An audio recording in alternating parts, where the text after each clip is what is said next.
a little step towards the end, yeah? But then there's a problem. Lass mal sehen. Nee, nee, nee. Lass mal sehen, ja. Lass mal. The fibre optic cable is too short to reach the camera. Ja, da hast du nichts mehr.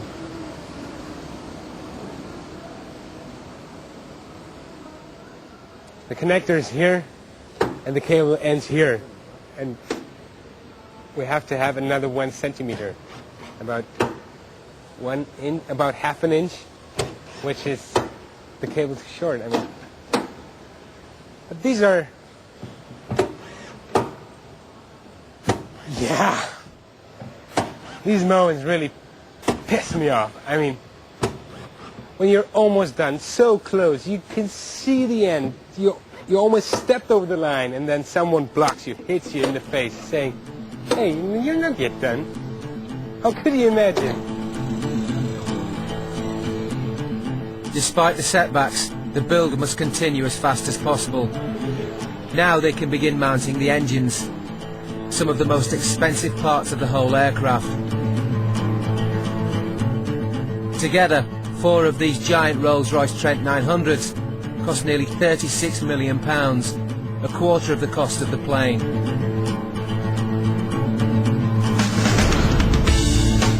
Back in May 2004, the engine flew for the first time.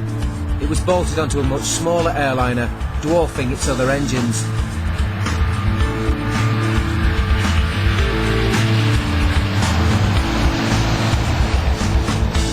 Weighing over 6 tons, the Trent 900 can produce up to 35 tons of thrust at full power, burning a gallon of fuel every 4 seconds. These early tests proved the engine at altitude, but there's a much, much tougher test to come.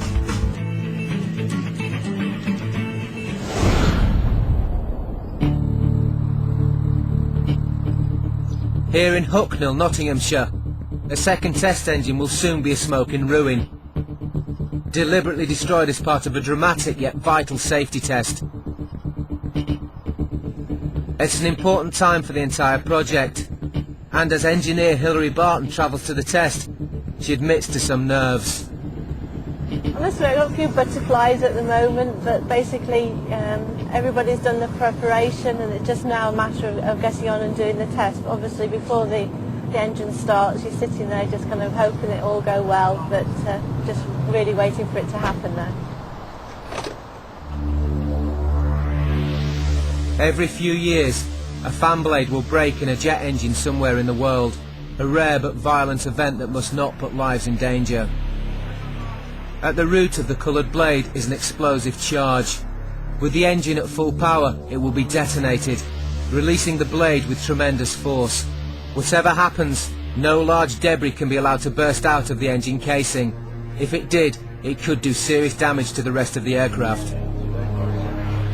From the safety of a room 200 metres away, watching on video, 25 key personnel are waiting. In the split second the blade is released, the casing must successfully contain an enormous impact.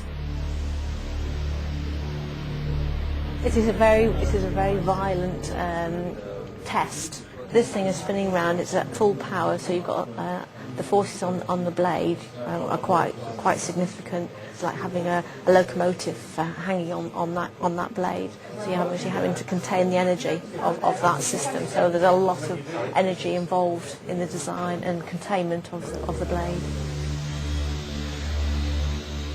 The engine is run for 5 minutes, so final checks can be made.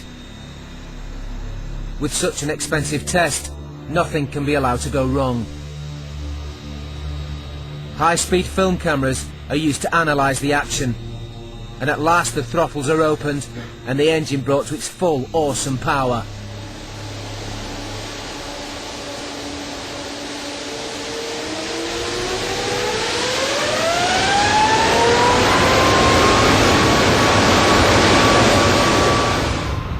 This is what it feels like to be inside a building 200 metres away from a £9 million blade-off event.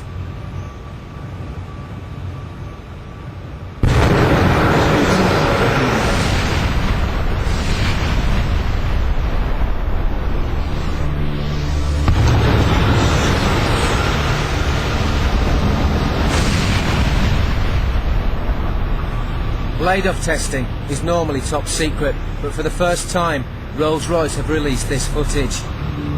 Although the engine was totally destroyed, the fan case did its job, and no large lumps of metal were ejected.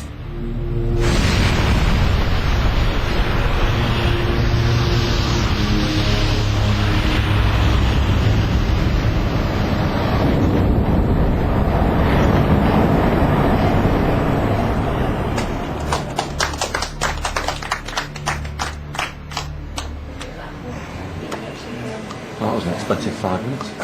It was, wasn't it?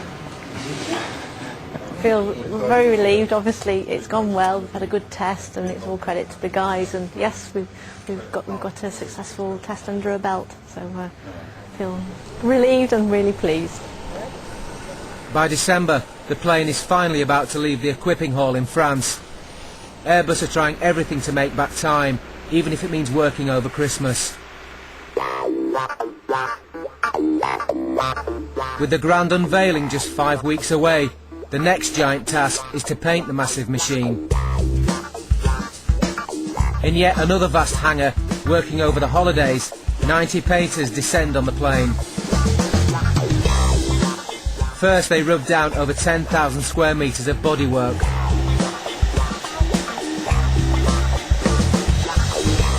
Then, after applying a very large amount of brown paper, the A380 is ready for a brand new paint job.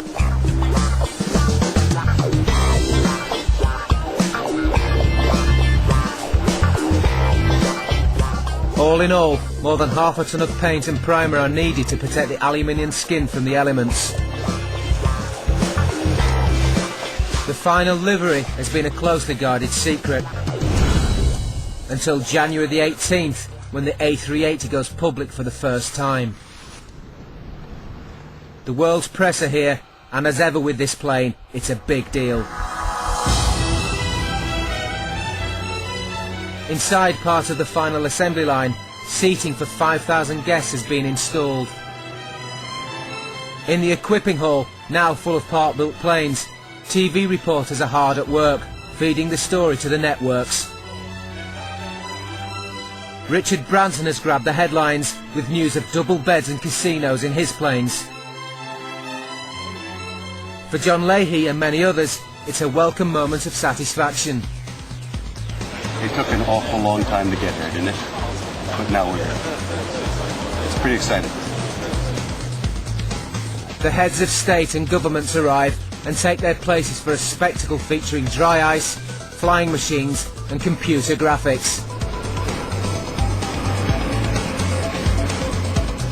Despite several high-profile speakers, there's only one star of this show.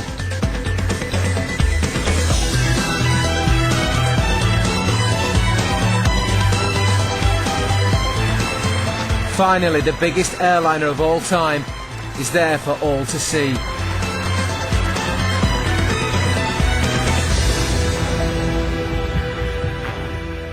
For Charles Champion and everyone else who built the plane, it's a moment to savour. Oh, it's a good achievement, huh? I mean, a good show and good speeches and a nice aircraft. And tomorrow back to work to make it fly. No, it's good. It's good. With the plane unfinished and with billions of pounds riding on its performance, the programme is about to enter the most critical phase yet. By March 2005, the Airbus A380 is being worked on at a feverish pace. The engineers simply have to get the plane finished and into the air. It's like the final climb to the peak of Everest, let's say. The last sort of 10, 20 feet when the oxygen levels are so small is often the most difficult part of the journey, and that's essentially where we are at the moment in terms of this aircraft. Simon Sanders is in charge of testing the deployment of the landing gear, a critical safety requirement.